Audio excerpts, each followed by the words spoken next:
Dahil sa pagbabago ng panahon at paglala ng polusyon ay nag-iiba na ang ating klima na siya naman nagdadala ng kalamidad sa ating mga syudad. Ayon sa pag-aaral na ang mga syudad na inyong matutunghayan ay lulubog sa katubigan pagpalo ng 2030. Alexandria, Egypt. Matatagpuan sa Nile Delta, ang isa sa pinakamatandang syudad sa buong mundo.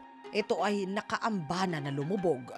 Lumabas sa pag-aaral na dahan-dahan na kinakain na ng karagatan ang syudad ng Alexandria. Miami, Florida, United States of America. Ang timog na bahagi ng Florida ay unti-unti na ring binabawi ng karagatan. Ayon sa pagtataya ng mga eksperto sa taong 2060, ang level ng tubig ay aangat na ng 2 talampakan na siya naman magpapalubog sa malaking bahagi ng nasabing syudad. Dagdag pa nito na 6 na pulgada o 6 inches lamang ang itataas ng tubig sa baybayin sa bandang Miami ay malaking dagok na ito sa buong syudad. Lulubog ang kanal at mga daluyan ng tubig ng buong Miami na siya namang magdudulot ng napakalaki at hindi mapipigil na baha. Bangkok, Thailand. Ayon sa mga eksperto, sa taong 2100, ang buong syudad ng Bangkok ay nasa ilalim na ng malawak na karagatan. Isa sa mga dahilan nito bukod sa pagtaas ng tubig dagat ay ang mismong syudad na nakatayo sa isang uri ng malambot na putik o sa salitang Ingles ay isang clay.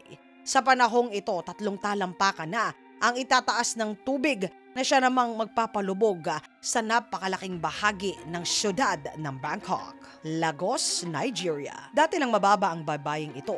Sa katagalan, ang syudad ng Lagos ay unti-unti na rin na binabawi na ng karagatan. Mabilis pa ito kaysa sa kanilang una na inasahan. Ang Lagos ay ang pinakamalaking syudad sa kontinente ng Africa.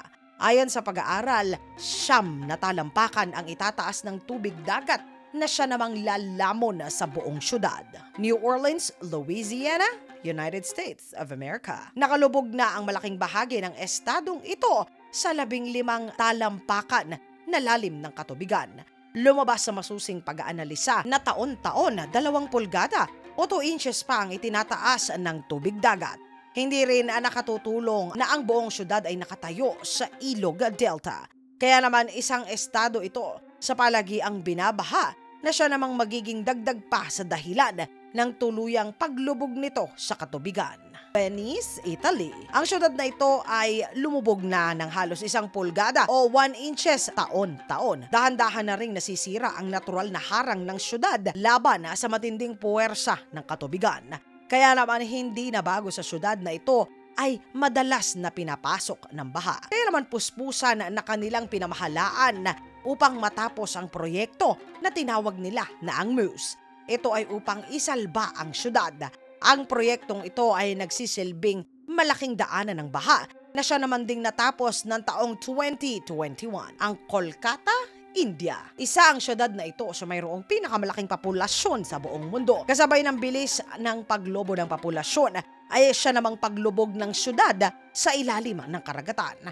Ayon sa mga eksperto na sa taong 2030 ay malaking bahagi na ng syudad ng Kolkata ang hindi na maaari na pamuhayan pa. Ang Ho Chi Minh, Vietnam. Isa sa pinakamataong syudad sa buong mundo ay ang syudad ng Ho Chi Minh sa Vietnam. Dahil sa bilis ng pag-unlad ng nasabing syudad ay kaakibat din ang paglubog nito sa karagatan. Nagpalala dito ang mga paghuhukay sa parte ng syudad at pagtatayo ng fish pond sa paligid. Houston, Texas, USA. Lumabas din sa pag-aaral na lumulubog ang syudad ng Texas ng 2 inches kada taon. Ang isa sa naging dahilan dito ay walang habas na paghuhukay sa syudad dahil sa paghahanap ng tubig. At dahil nga disyerto ay talamak ang tagtuyo noon. Dahilan upang humukay ng humukay ang mga estado ng pagkukunan nila ng tubig na siya lamang nagpalubog sa lugar. Vancouver, British Columbia, Canada. Nakatayo ang syudad na ito sa malambot at mamasamasang uri ng kalupaan na nasa ibabaw naman ng katubigan ng Ilog Fraser Delta. Bukod dito, napakalapit nito sa fault line ng Cascadia na sinasabing isang maling paggalaw lamang ng fault line na ito ay maaaring madamay ang buong syudad ng British Columbia. Ang lupa ay magiging tila ba tubig at magiging sanhi ng tuluyang paglubog nito sa katubigan. Basra sa Iraq. Ang pinakadaungan ng bansang Iraq ay matatagpuan sa ilog ng Shatt al-Arab. Ito ay nasa syudad ng Basra na siya namang napapaligiran ng napakalaking mga katubigan. Kaya naman sa taong 2060, tinataya na ang malaking bahagi ng syudad ng Basra ay nasa ilalim na ng tubig. Georgetown, Guyana. Sa loob ng ilang daang mga taon, ang Kapitolyo ng Guyana ay pinoprotektahan ng isang malaking pader o sa salitang Ingles ay isang seawall. Ayon sa pananaliksik na malaking bahagi ng syudad ay nakalubog na nga ngayon sa 3 talampakan na katubigan. 70% ng populasyon sa Guyana ay matatagpuan at naninirahan malapit sa baybayin.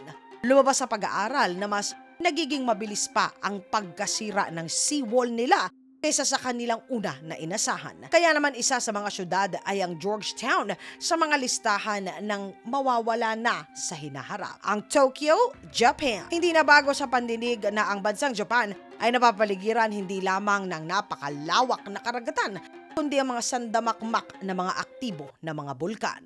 Ngunit ang pinakadelikadong syudad sa buong Japan ay ang Tokyo. Ito ay dahil ang syudad ay mismo na nakabungad sa baybayin at dahil sa pagtaas ng level ng tubig sa buong mundo. Ang syudad na ito ay ang isa sa pinakatatamaan ng dilubyo. Ayon pa sa mga pananaliksik sa taong 2030, ang malaking bahagi ng Tokyo ay hindi na maaari na pamuhayan pa.